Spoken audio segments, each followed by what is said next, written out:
Hey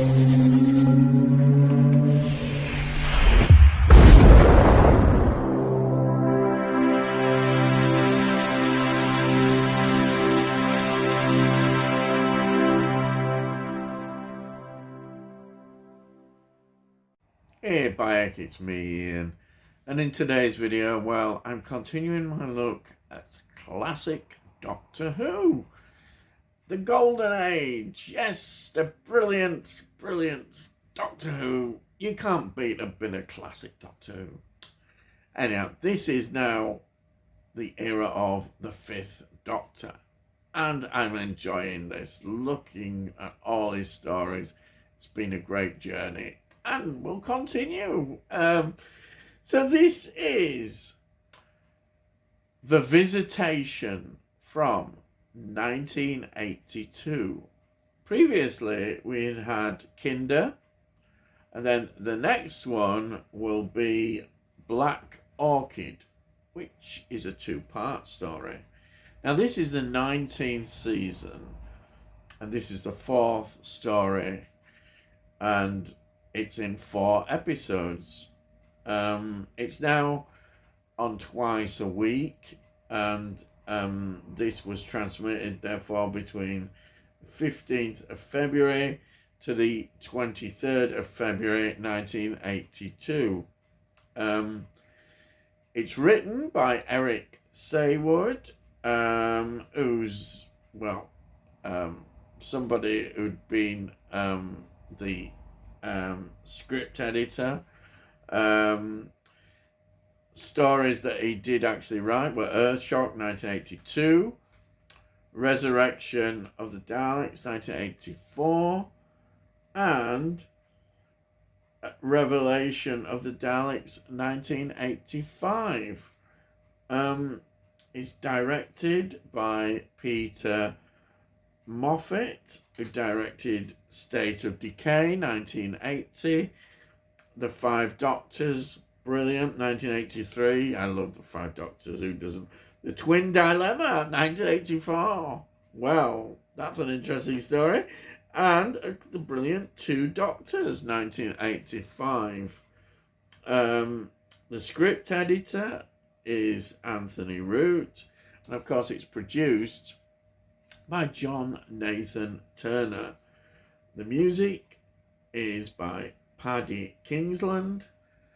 I think it's also important to point out before we go into more details that this story sees the destruction of the sonic screwdriver. Yes, the sonic screwdriver. I think it was felt it becoming far too easy for the Doctor in these situations. It seemed to do everything, everything. It seemed to just. I think it was felt they wanted to bring other ways of the Doctor getting out of situations and being able to do that. It'd become an easy convenience, and that is a viewpoint. I can understand that. I can understand that. But of course, it's such a well-loved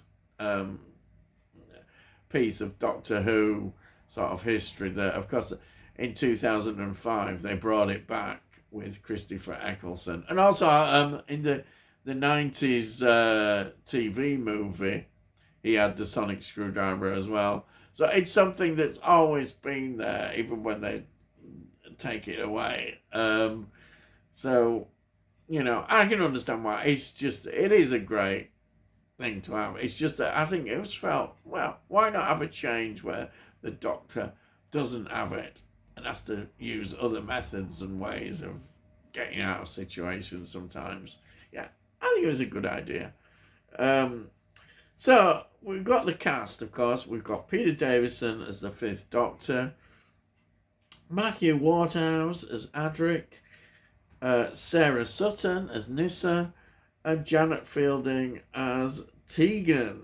So we'll get into the cast of for this particular episode.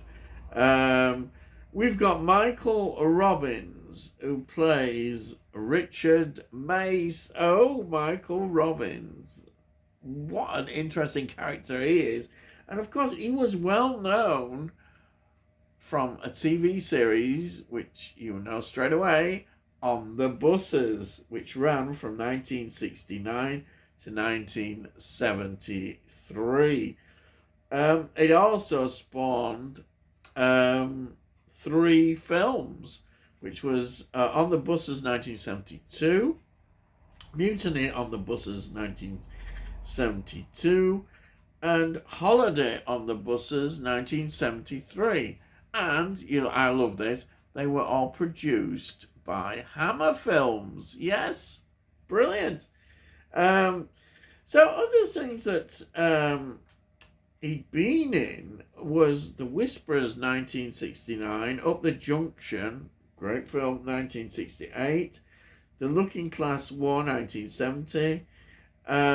He's in Pink Panther Strikes Again 1976.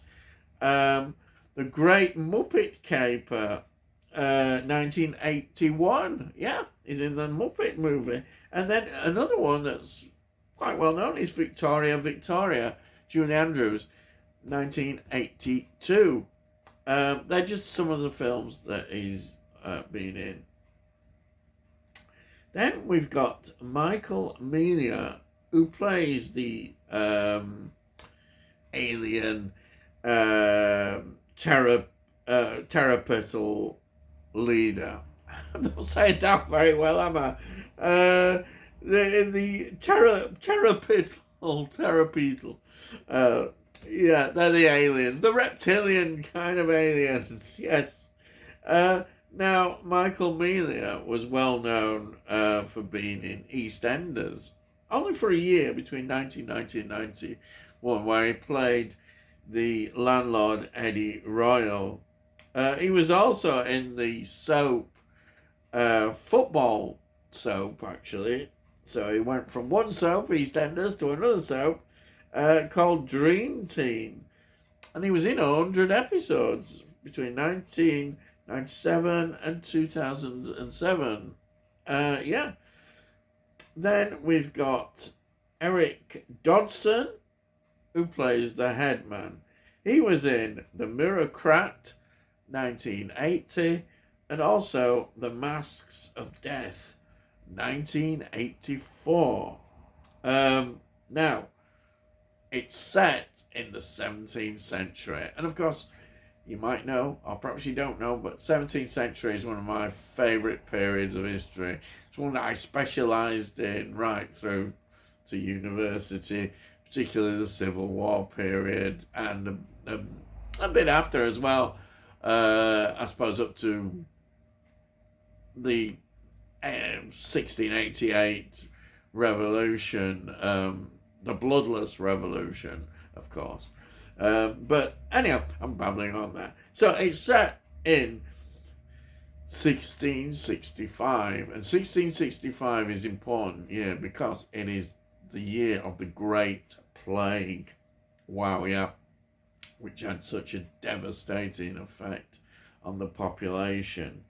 Now, fugitive aliens called the pteroleptils, that's it, I've said it right, yeah, pteroleptils, plot to make the Earth their new home, like they all do, they love, oh, we'll have that, And they do this by spreading a deadly plague. So that nicely links up. And so the Doctor, Adric, and Nyssa, and Tegan all come into this situation.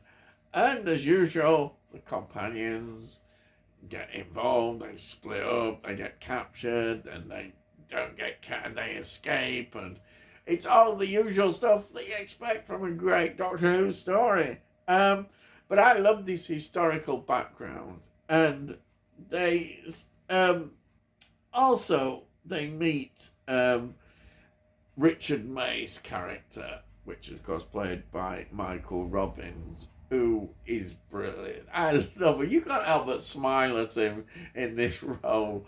And he's a bit of a... he's a character who's rather sort of selfish, who's rather a bit dodgy, really. But no, he's not. He's not an evil kind of person. He's just a bit dodgy, But he's great in the role, and I love it. And he's a great guide and a great foil for them. Again, it's interesting. Andric, his relationship is interesting. They're kind of, the girls are really looking after him.